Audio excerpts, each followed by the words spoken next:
Après les vacances de Pâques, voilà ce que Sophie nous dit. On dit d'elle qu'elle fait bien ça, notre première ministre.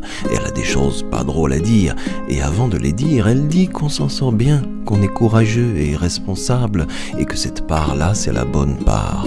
Puis, elle dit les choses à dire, 15 jours de plus, chez soi, tout le temps. Comment on fait ça avec des petits-enfants ? Confinés obligés en combinant des tâches professionnelles et familiales dans un climat anxiogène parfois, prévenir l'épuisement de cet hyper-attachement affectif. Mélissa me dit que son terrain nourricier, c'est la reconnaissance. Son intérieur Bible, c'est les promesses de Dieu. Et là, au-dedans, la confiance. Coucou Vincent. Donc voilà, oui, en fait de notre côté on est confinés aussi et j'ai juste dû me présenter au travail lundi pour une question d'organisation et maintenant je sais que je devrais y retourner une fois normalement et voilà, c'est clair qu'on est hyper rassurés de savoir qu'on peut rester tous ensemble à la maison et voilà, le confinement c'est pas toujours évident avec deux petits bouts de 3 et 5 ans, mais voilà, on y arrive, on se débrouille et vive le soleil, vive le jardin. On a l'opportunité de vivre près du canal, donc on peut aller faire des balades dès qu'il y a un rayon de soleil. Alors à la maison, ensemble, on écoute beaucoup de louanges. Je suis une grande fan de musique, donc on essaye de chanter, de danser, toujours d'être reconnaissant parce que la louange, c'est quelque chose qui nous apporte beaucoup de joie, même dans la détresse, beaucoup de joie, même quand on est dans l'angoisse. Et donc, c'est clair qu'on apprend aux enfants à se réjouir, même dans ces moments où parfois ils ressentent de l'inquiétude de notre part aussi. Et donc voilà, on passe du temps ensemble. Mélissa vit dans une maison à Oudin, près de La Louvière, avec son mari Franck et Joas et Rose, ses petits-enfants.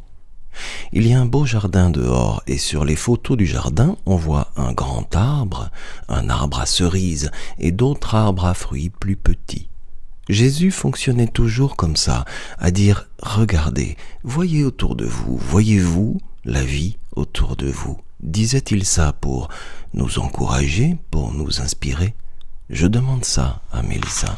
Et voilà, en fait, ayant un caractère anxieux, j'ai toujours aimé lire les psaumes et les enseignements de Jésus dans les évangiles parce qu'il y a toujours une parole qui est faite pour nous.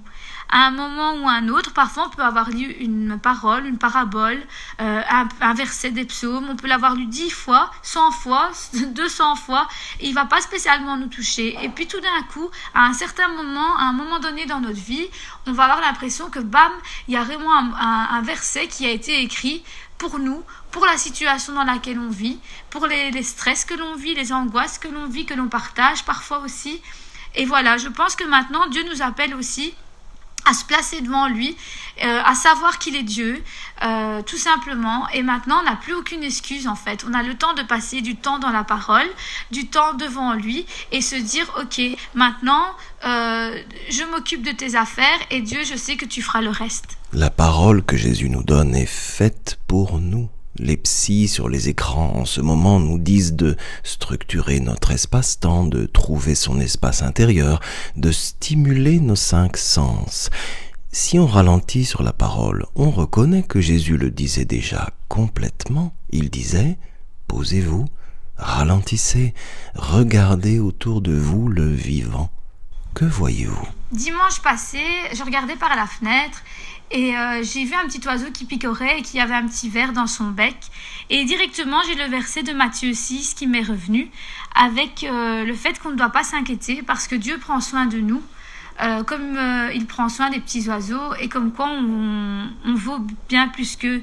Et le lendemain, comme je devais aller au travail, je savais que j'allais voir du monde et j'étais pas très à l'aise. Et à un moment donné, comme par hasard, j'ai vu un oiseau, un genre de petit merle qui avait un énorme bout de pain dans son bec et je ne savais même pas comment son bec pouvait contenir un aussi gros bout de pain. Et donc j'ai à nouveau le verset et j'ai souri parce que j'ai vraiment ce verset qui est venu à nouveau dans mon cœur. Et donc il nous dit: regardez les oiseaux du ciel, ils ne sèment ni ne moissonnent, ils n'amassent rien dans le grenier, et votre Père céleste les nourrit, ne valez-vous pas beaucoup plus qu'eux? Cherchez d'abord le royaume. Qu'il aurait oublié cette invitation à vivre? Que croyez-vous, dit-il? La fatigue d'aujourd'hui suffit pour aujourd'hui. Ce n'est pas en vous faisant du souci que vous pourrez ajouter un seul jour à votre vie.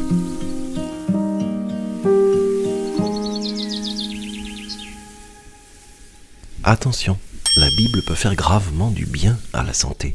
Elle ne contient ni diluants, ni agents toxiques, ni substances allergènes.